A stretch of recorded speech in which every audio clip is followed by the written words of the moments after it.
So the too hard, too fast. This is the rock bottom for me. And so it was Super Bowl weekend. All right, welcome back to Too Hard, Too Fast, the podcast with strong opinions about things that we may or may not know too much about. In order to broaden perspective, today's Thursday. We have a new podcast. We have the second part to Chris's story. This podcast, we're going to continue talking to Chris about his successes, about that question we get very often. Am I an alcoholic? Does my partner think I'm an alcoholic? The answer actually is surprising. And then we're going to get to that Too Hard, Too Fast story. And we can't wait for you guys to listen to it. Thank you for joining us. Let's sit back, buckle up, and let's go Too Hard, Too Fast.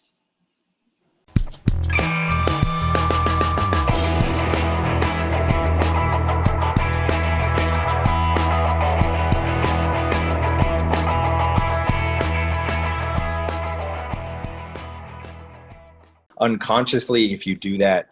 Now, subconsciously, if I knew that I had alcohol and I did it, that would have ruined my sobriety day. But I had no idea when I got my quote that it had alcohol in it. And so now, consciously, when I go into HEB, I always look at the labels. Just got to keep an open mind about stuff like that. But you still use CBD? In a way, I do. Kind of relax. I do. And everything. Yeah, and I do use CBD. I went on a podcast this past week about it. I use CBD for the health benefits. So what I use it for pain. I work out twice a day, and so I do a lot of damage to my body 7 days a week. I don't take a day off, and I've done 2 days a week or 2 days a day. I have not missed a day since I've been sober, and so and that's crazy, but I'm such an addict that I have to do it or it doesn't make me feel right. And so my body takes a tear in the gym and at night. And so I use CBD to help repair my body. I use a rub that they have. And then at night, rather than using like a NyQuil, I will do a CBD to ease my nerves and put me to sleep. And so you do the drops or you... Probably not. I did do the drops. I had the drops. I have some drops. Rock Supplements is a supplement store here in San Antonio, and they have a gummy that I really like. And I take the gummy before I go to bed, and it just puts me out. And it does help relax. And then you just like, you know how you say like if I do one beer, then it's one beer, then it's a shot, then it's this, and then who knows? Yeah. It doesn't mess with your head and the fact like, oh, you want a different way to calm your nerves or like, I don't know. I think it would scare me if I was in that sense. Yeah. And I thought about it, and it's like, it's totally doesn't have anything that's going to affect my sobriety in it. I encouraged even my mother to take it for her knees. She has bad knees. And, I've spoken to a lot of people about the health effects that CBD can really improve over time. And so that did cross my mind, George, when I started like initially taking it. It's like, am I going to get addicted to this? But, it hasn't been a big issue, man. It's just like caffeine. Like I'm still addicted to caffeine. Like I drink caffeine all the time. I have to have it. Like I have to have a midday energy drink, and I have to do a pre-workout before I work out. And it's just like CBD. Like I use CBD post-workout, and I use it before I go to bed. And I guess the big differences with those things is they don't alter your mindset the way alcohol will, marijuana, and all that stuff, right? There's some people that think that caffeine is a drug, which I guess technically it is, but but I still very high. It's legal, so it's fine. Yeah, I'm still highly caffeinated. If you could do it at work, it's fine. Yeah. Yeah. Chris, one thing I want to go back to is AA. Like you, I have a misconception of it as well. Mm-hmm. I was talking to Worm before the podcast, asking him, do you think like I have my own thing with religion right now? Like I grew up super religious. Yeah. And right now, like I'm in the process of questioning everything. And not in a disrespectful, like I think Worm and I, when we started the podcast, we thought it would be good for us to have it together, because he is very much, he studies religion and he believes in it in his own way. And then he'll ask me things, and I purposely, knowing my stuff, I purposely play devil's advocate or whatever you want to call it, and I'll challenge him on certain things. Sure. So going back to AA, for someone that may be struggling and needs the help, and someone to be there for them, a group, a person, but they're not necessarily religious. Does that, Sure. do they put that aspect to them? Yeah, man. And, the thing is like, I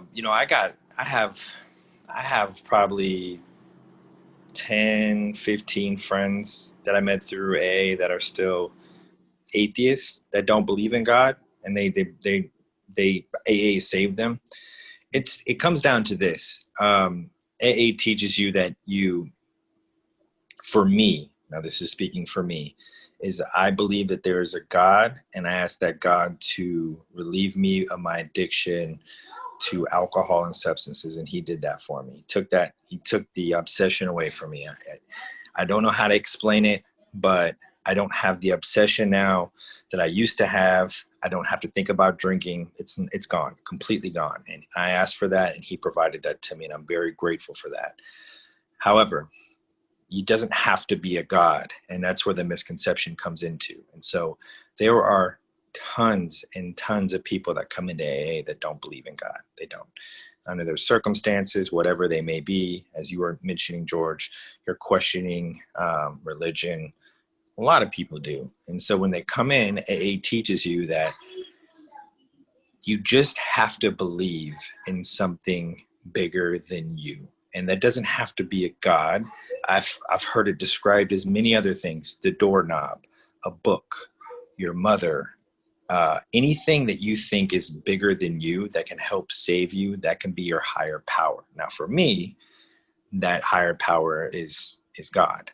But for other people, they may choose the higher power as a tree that they used to play as in a kid and have really fond memories within a tree house. That's their higher power. And if they think of that, and if they think that as their higher power to remove the obsession of drinking, it works for them, and it's proven to work. But there is a misconception that you have to believe in God or have to be this religious person to join AA, which is not correct. Before joining, I thought the same thing. Like, this is just going to be about religion, and it's not at all. Because I've heard it so many times from people that either thinking they need help or maybe just wanting to quit and or slow it down. And I don't know that, I don't, like Worm said earlier, like, I don't think there's a slowdown when it comes down to, like you said, sobriety is sobriety, and you're done. It's a done deal. But I've said, well, just try AA, and because that's all I know. That's what I know, is that there's AA, and there's I don't want to be all religious and having to pray and all that stuff, and that ain't for me.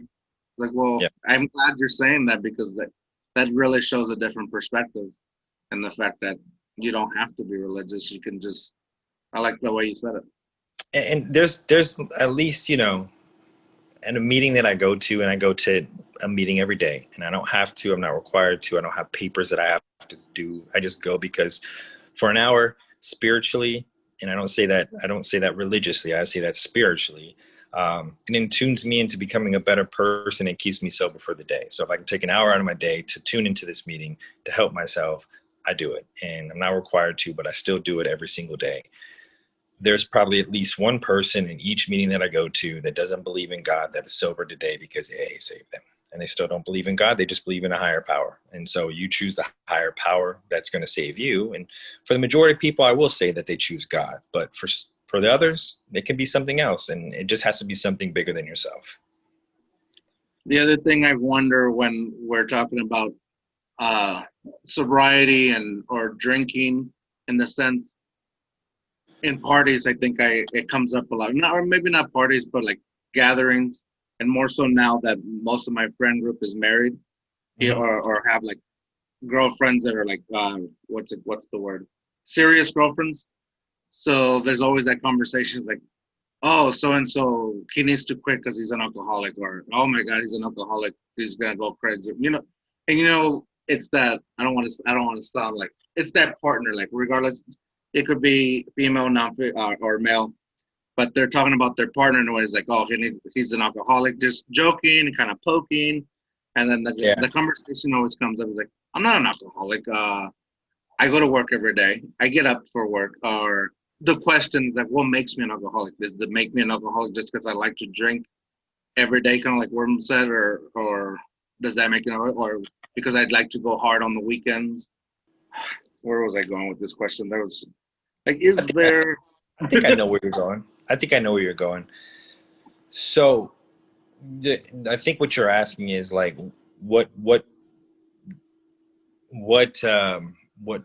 make somebody an alcoholic? Like what? And I think that term gets thrown around loosely a lot. It's like the dude had like 3 drinks and you call him an alcoholic, but he stopped and he quit drinking for the night. He drove home. It depends how big the drinks are, I guess. True. Valid. You go down to what's that place downtown, Pat O'Brien's, and you have No problem. The Hurricanes. Hurricanes. You're not walking You only out. had 3. You're done. Yeah, you're done. And I think when I used to drink, I think I did the max at 4, and so Yeah. or 3, whatever the max is, I did it. But the thing is like if I don't call anybody an alcoholic. You have to think of that. You have to determine that yourself. But for me, an alcoholic is somebody that when you start drinking and you're drinking and when you put that drink down and you can walk away and be good for the rest of the night, and you're good, probably not an alcoholic.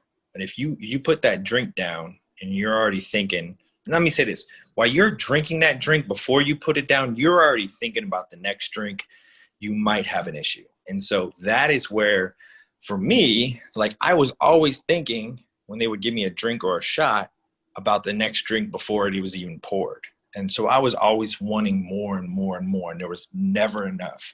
I could drink the whole bar and there still wouldn't be enough. And so for me, that's where a person has to think is, man, I might be an alcoholic. Is if you can't set the drink down after 2 and walk away or whatever your limit is, you might have some sort of drinking problem. Hope that clears it up a little bit. Yes, that's exactly what I wanted to ask. I just didn't know how to ask. Yeah. That's like I'm real close to my grandmother. And I'll tell you real quick story. So when I moved to Kansas to go to college, my grandmother kind of like adopted me in, and I'm so grateful for her. She changed my life forever. She's the reason why I have some success today, and I give her all the credit. But she used to drink at night. She'd have Keystone Lights in her fridge, and I knew her routine. Keystone Light, Wheel of Fortune. She'd watch a CBS show, the nightly news, and it would be it. She'd drink like 8 beers a night, but when the nightly news was done, she cut it off after 8 beers every single night. She did this for like 40 years, and I always think to myself, like, man, she can just turn it off like that, and she did. But when I gave up drinking, and I told her that I was giving up drinking, she told me that, hey, you know what? I don't want you to go alone through this. I'm going to do this with you. And I'm thinking like, she's going to give up her Keystone Light that she's been drinking for 40 years with me. But she did. She did do it. And she stayed sober until she passed away last month. And she was completely sober when she died. And she stayed true to her word, and she never picked up a drink again. And so for her, many people used to call her an alcoholic, but she never got out of control. She always knew when to turn it off. And when she told me that she was going to quit drinking, she quit drinking and she stayed sober with me. Wow. That's powerful. And I think that's what people that are seeking help, they probably felt because they don't have that backing. They need, somebody, whether it's family or friends, just having someone that's going to do it with you or just support you while you're doing it. And I think that's what you have. And I've seen that from your mom, your sister. I did not know your mom or your grandma's story, but yeah, I see it from your mom and your sister, how much they support you. Mm-hmm. And especially from your mom, because I see her every day. Always has something good to say about both of you, your mom and your sister. I mean, you and your sister. And it's funny. The last thing I want to ask you is, like, I want to talk about your success. Like, what are you doing now? Because I see you on Facebook and I see your social medias. You kind of look, hey man, you're doing something good. You got a business support group that I see, and I don't know what it's too much about. Maybe you can explain it in a little bit. But you So also almost look like a model. Are you modeling? I do some things like that. And I don't even know how I got into the business, man. But yeah, we do some. So to touch real quick on the business side, I'm a president of this group called Business Professionals of San Antonio. And what we do is we go around San Antonio and we have these events at different locations, and we raise money for nonprofits. And so we raise, either from about $500 to $2,000 an event, and all that money goes to we don't keep anything, goes to the nonprofit, and we pick a different new nonprofit each month of the year. Now we've had to stop that due to the corona, but we've been doing that for the past 3 years, and so I'm very proud of that organization. And again, that's Business Professionals of San Antonio. It's open to anybody that wants to come join. We usually meet the second Wednesday of each month at different locations. It's all over social media. For the modeling stuff, man, I don't know how I got into that. I started doing some things on Ken's 5, and then, man, this is huge. I just got picked up by Express, and that is, I don't know how that happened, but one of my favorite stores, it used to be Structure, now it's Express. I wear their stuff. And they asked me to do some things on social media. So, man, I'm like super stoked about that. I don't know how that happened, but I'm grateful for the opportunity. Yeah, we were reading that. That's a brand ambassador. Is that what that's called? Yeah, it's a brand ambassador. So what it is what is that? I'll clarify. So what it is they'll they have you wear items, and you basically post it on your Instagram of what they want you to wear, or they will have you go get items, and then they'll send you the points to basically pick it out and wear it on Instagram. And so they're doing it via social media, but they're wanting you to wear a specific clothing item for your audience. And so that's the way that they advertise. And so got picked as a brand ambassador for them. And so super cool, super kind of humbling. I got my first email like 2 weeks ago, and I didn't tell anybody except for my mom, my sister, and then I thought I would share it. So yeah, that's what that is, man. And super neat. So it's just something that you get selected for. It's nothing you could apply for or pursue. It's just you wouldn't fit in their clothes. Worm. You wouldn't. Yeah, I know. How can I become a brand ambassador? Man, I've always wanted. Or am I too ugly? That's why I wear a mask, man. People say, "Hey, you're too ugly." So all right, then I just cover up.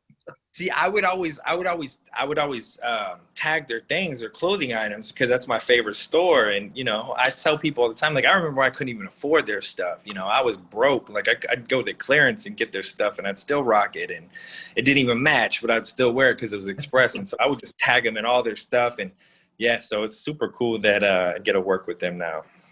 Man, congrats. Awesome. And it's funny, I asked about the modeling because I was talking to your mom yesterday, and we were talking about the podcast. And she goes, I hope you can tell his story correct. Or I told her, I hope I can make justice to his story. But if I fail, at least it will make a great thumbnail because he's easy on the eyes. And she just started laughing so hard. She turned red. I don't know if it was red out of embarrassment or from the joke, but it was awesome to see her laugh so hard. Man, one of my favorite things to do is when you guys are on break, I know we're in a crazy time right now, but previously, like during the Christmas breaks, man, during the holiday season, Ken's 5 would have us come and do like a fashion show or whatever during their Great Day SA show. And one of my favorite things in the world was taking my mom to that show because her eyes just lit up and she would be there with us in the back and she was on stage and she was so proud and happy. And it's just some of those memories that I have. As I talked about earlier, living in the moment, appreciating those things, that's things that truly made me happy today.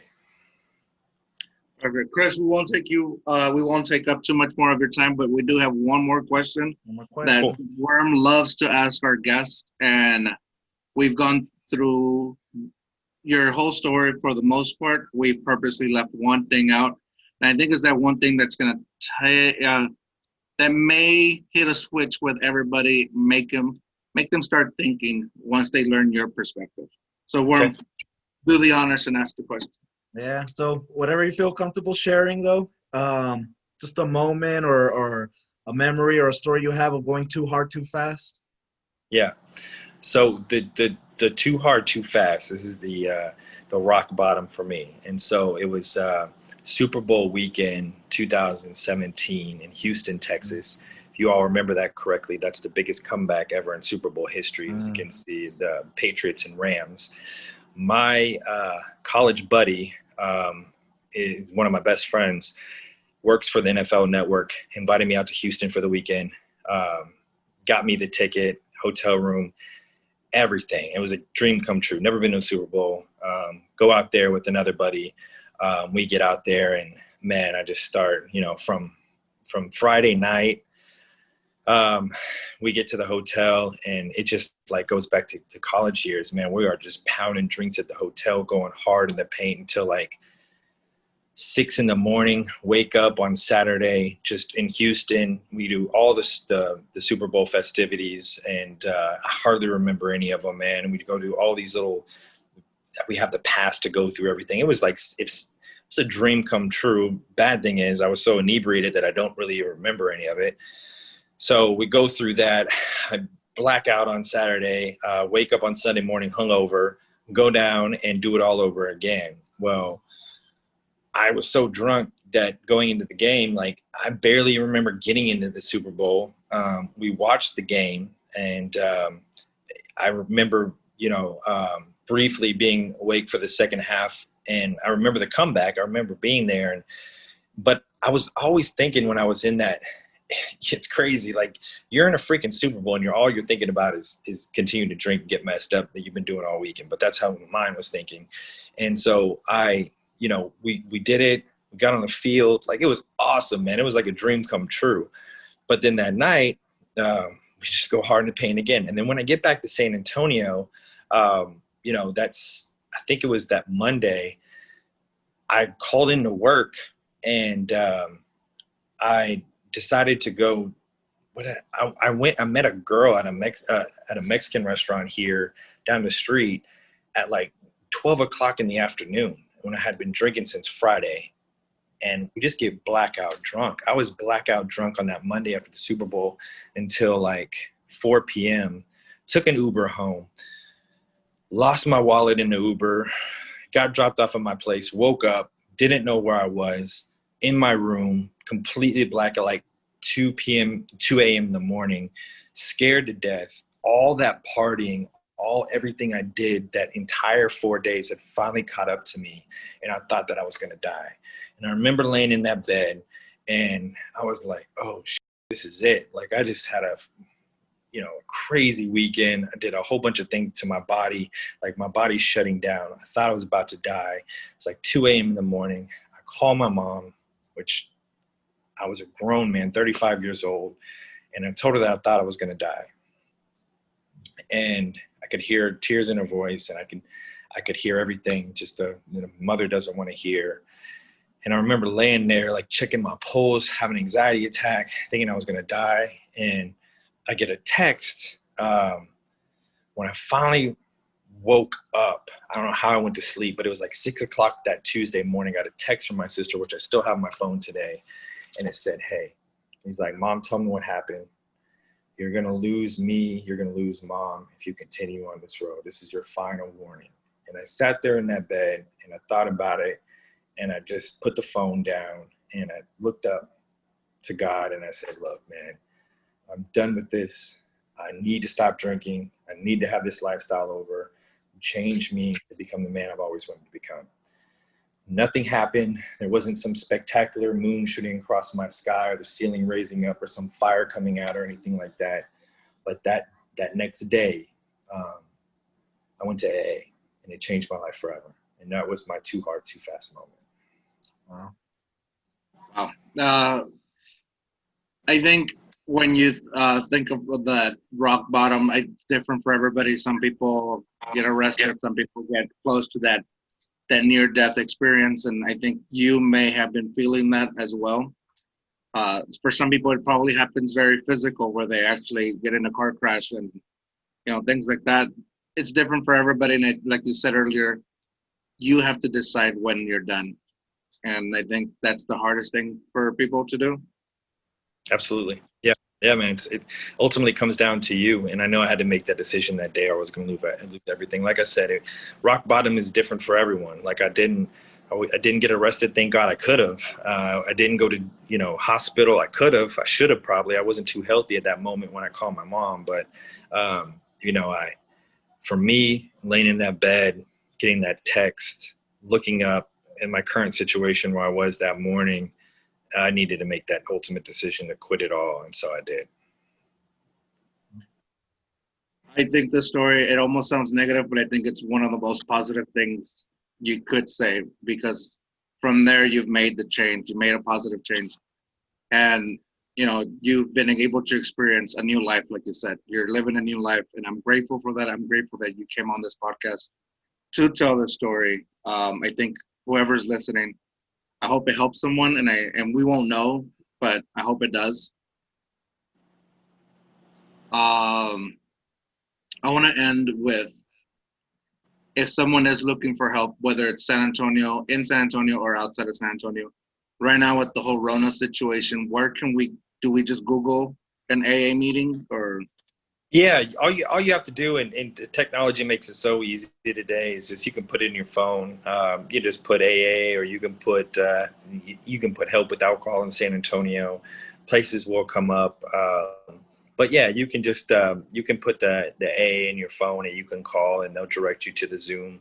The majority of places still today, they still do Zoom. Some places, like the place that I go to, has in-person meetings, but I've just got to a point where, we're in this crazy part of time where Zooms are it's just so easy accessible to your daily lifestyle. And so I choose to do the Zoom meetings. I get the same type of feeling, and I think I get more locked in. It's just me instead of, other people in the room. So I prefer that. But yeah, all you have to do is use your phone, and it's easy to find.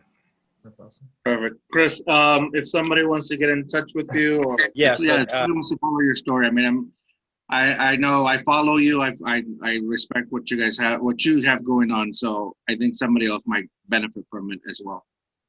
Yeah, I use social media as a platform to try to inspire others. So I don't really post anything negative on there. Everything that is very family oriented, and try to be a positive light in those people that are really in dark places.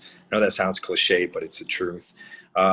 So you can find me on Facebook at Christopher Matz, just like it's spelled on the podcast. You can find me on Instagram the same way, and on Twitter at Chris Matz, at Chris Matz. So you just put my name in there, I'll pop up. Perfect. With that said, once again, Chris, thank you for coming on the podcast. Thank you. We really appreciate hearing your story. No doubt. With that said, another podcast down the drain. Worm, what are you going to say? If you look like Chris and you want to be a brand ambassador for Too Hard Too Fast, let us know in the comments. There you go. Only if you look like Chris, though. With that said, guys, remember, dare to be you, dare to be weird. We'll see you guys on the next podcast. Bye. Thanks for having me. No problem. Thanks for being on. All right, guys. I enjoyed that, guys. That was fun. Didn't even feel like it was an hour and a half.